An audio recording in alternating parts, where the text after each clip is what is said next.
All right. LSU spring football starts on Thursday. Brian Kelly will meet with the media immediately following. They'll have a workout on Friday, and then they'll break for spring break for a week before they come back and pick things right back up with spring football. I just want to kind of familiarize me personally and the listener with kind of some of the names we're going to be discussing in the spring when it comes to football. I'll be perfectly frank with you. Since the transfer portal closed up and the signing class inked, you were looking at, somewhere in the neighborhood of the middle of January with that. I checked out. I haven't thought about LSU football at all. So I was running through the roster today. I was running through the signing class, transfer portal class, just kind of making some notes, refamiliarizing myself. And it's not like I learned anything, but I don't know how great a job I could have done if you told me I've got 7 interior defensive linemen and 7 edge guys. I don't know that I could have gotten 14 names on the paper without looking at the roster today, frankly. Like, that's where I am. And I think that's okay.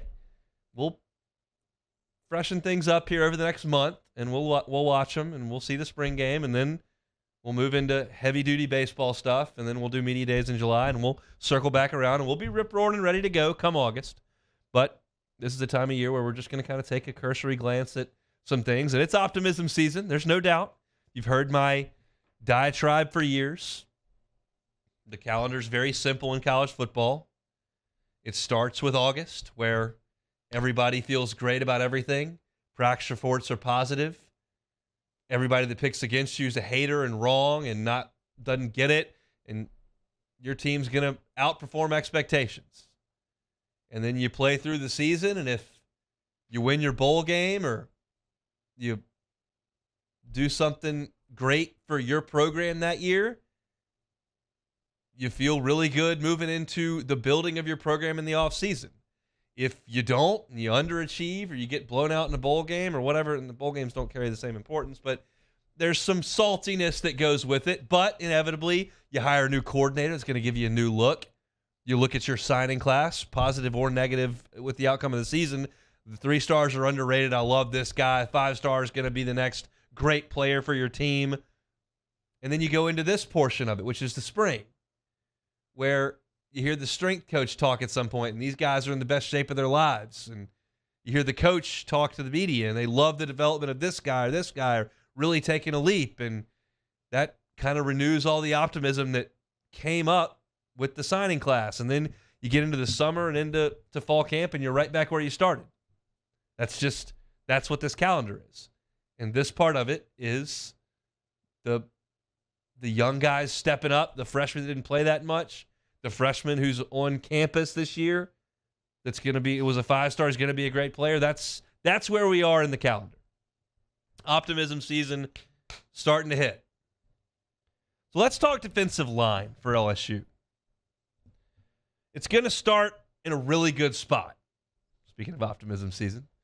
You got Bakai Wingo, who made 47 tackles this year, had 3 sacks, 6 TFLs. He got some All-American recognition on the lower end of that this past season. Entering his 3rd year in college football alongside Mason Smith, who we believe will be 100% and ready to go for Florida State. I don't know exactly what his status is for the beginning of spring practice. Wouldn't surprise me if he was out there in a no contact and no pads running around. Wouldn't surprise me if he sat the spring out. I don't know what he's going to do. But that's a good place to start with Wingo and Smith. Then you start to build the depth on the interior defensive line behind those 2 guys. You've got Jacoby and Guillory back for his 4th year in college. He played in all 14 games last year, made 14 tackles. He's 6'2", 315. He's back to help you with depth.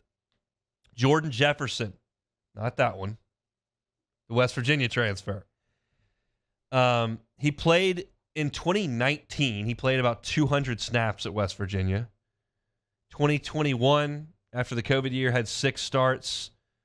In this past season, 9.5 tackles for loss, 3 sacks from the defensive tackle spot. He's 6'3", 310. That's an old player. He's been playing college football since 2019 and has been fairly productive for West Virginia. Jalen Lee comes over from Florida. Started 4 games for Florida. He's a 4th-year player, depth piece. Has not been an all-SEC player, has not been a full-time starter at Florida, but another 300-pound body that gives you some depth. And then Bryce Langston and I think the statute of limitations has run out on this, so I'll go ahead and tell you. I was in LSU football ops when Bryce Langston committed to the staff, and Bill Johnson was there, coaching defensive line, and was just over the moon. And I talked to him that night, and he said, I think we just signed the best defensive lineman in the country. I really do. And some of that may be the euphoria of getting a commitment right there, and some of it may be that he really believed that. Either way, Bryce Langston has played in 3 games in 2 years. So at this point, yeah, he's 6'3", 295 pounds, but they haven't trusted him to go out there at all. So you start to get towards the back end of your depth. And Tyjee Hill is a guy who's played multiple positions, multiple sides of the ball. He's another 6'3", 300-pounder. But I think you feel very, very good about the fact that Mekhi Wingo, Mason Smith, Jacobian Guillory, Jordan Jefferson, and Jalen Lee can give you snaps. You're very good with Wingo and Smith. Guillory's been a nice rotation player. Jefferson's been a productive player and an old player. And Lee has started 4 games and has played for Florida. So that's a pretty good starting point in the interior. You move to the edge, defensive end, edge. I'm not the guy who's going to sit here and give you the pedigree for that position and which needs to play strong side, which needs to play weak, edge versus defensive end, 4-3 versus 3-4. That's not my forte. But I've seen some of these guys play, so I'll tell you what I think about them. Savion Jones, in my opinion, is the most likely of this group to become a star. He's 6'6". He's 250 pounds. He had 4.5 sacks last year, 6 TFLs. He needs to make a jump to become an elite level defensive end, pass rusher, disruptor, edge setter, all that stuff. Quincy Wiggins certainly has a lot of potential. 6'5", 275. There have been some off the field, kind of get it in line. Come on, get in line. But the talent's there. He played in 5 games last year. We'll see. Then you go to the transfer portal, to the older players that you brought in. Braden Swenson is the transfer that comes in from Oregon. He's 6'4", 235 pounds. His freshman year, I didn't realize this until I went back and I was going through and looking at things. His freshman year, he made the biggest play of the game in that Oregon win at Ohio State. As a freshman, comes off the edge, forces a bad throw into an interception. Huge play for Oregon in that huge win in the shoe. But since then, not anything super eye-popping.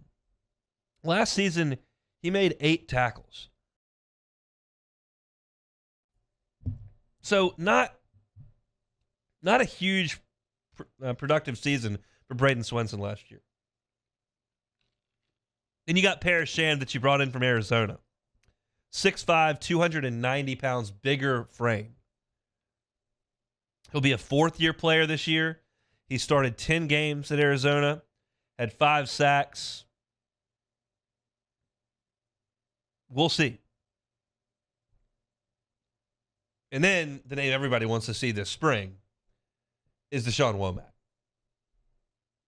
Sources are indicating, to our guys over at On3, Billy and Buddy put it over on their board on On3, he's up to 275 pounds and looks to be everything that he was billed to be.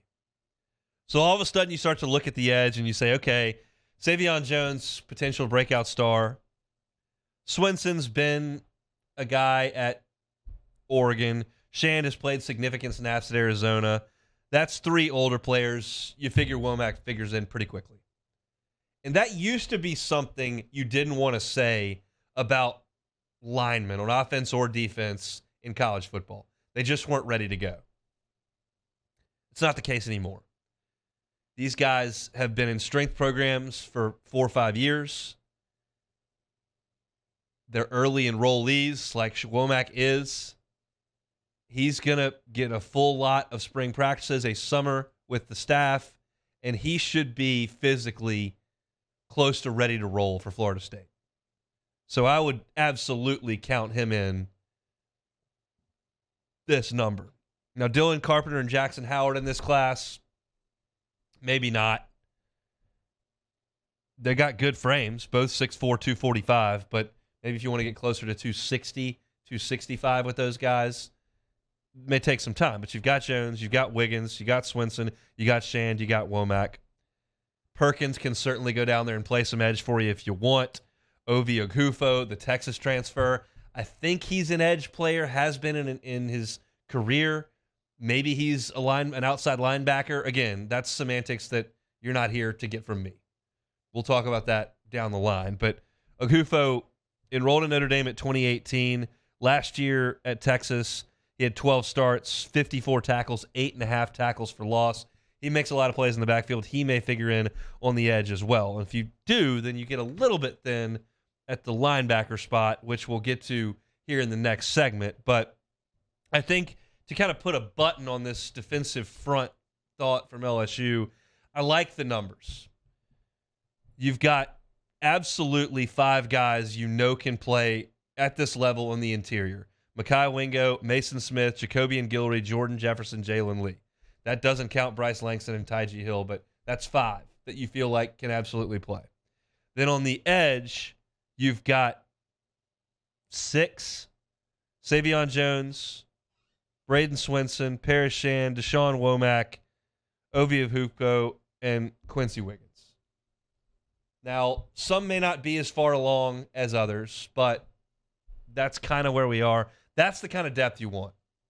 That's the amount of athletes that you need. Now, inevitably at this spot, you lose a guy or two. It's just the nature of that position and really the sport. But I think they're in a pretty good spot numbers-wise as we enter the spring here in Baton Rouge. Hey, thanks so much for watching the Hunt Palmer Show on YouTube. If you don't mind, throw us a like right below and hit the subscribe button. We'll see you next time.